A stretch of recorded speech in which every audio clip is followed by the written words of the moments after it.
अस्सलाम वालेकुम, मैं हूं यासिर पीरजादा। आप देख रहे हैं मेट्रो 7 पाकिस्तान। आइए चलते हैं खबरों की जानिब।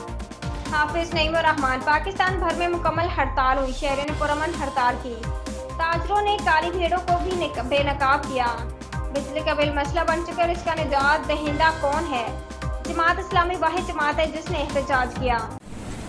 और बिलखुसूस शहर कराची, जिसमें उससे पहले वाले दिन भी मुकम्मल हड़ताल थी और ताजिरों ने हड़ताल का फैसला किया था, और फिर कुछ लोगों ने हुकूमत या कुछ पार्टियों के इमा पर इस बात की कोशिश की थी कि 2 सितंबर की हड़ताल ना हो सके, तो ताजिरों ने अपनी काली भेड़ों को भी नाकाम कर दिया और अवाम और ताजिरों ने मिलकर, कारोबारी तबके ने मिलकर पुरअमन तरीके से पूरे शहर में हड़ताल की और तमाम बड़ी मार्केट्स बंद रही। दरअसल मसला ये है कि ये बिजली के बिल इस लिहाज से एक ही पार्टी है कि जब गुजरा निकलते हैं तो लोग उनका किस तरह एहतसाब करते हैं, इसलिए ये भाग रहे हैं।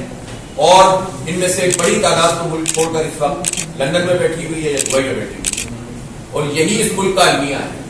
जब ये हुकूमत में होते हैं तो पाकिस्तान तशरीफ लाते हैं, और जिस दिन इनकी हुकूमत खत्म होती है दोबारा दुबई, लंदन, अमेरिका चले जाते हैं। और ये लोग हैं जो पाकिस्तान के अवाम के ऊपर मुसल्लत होते हैं।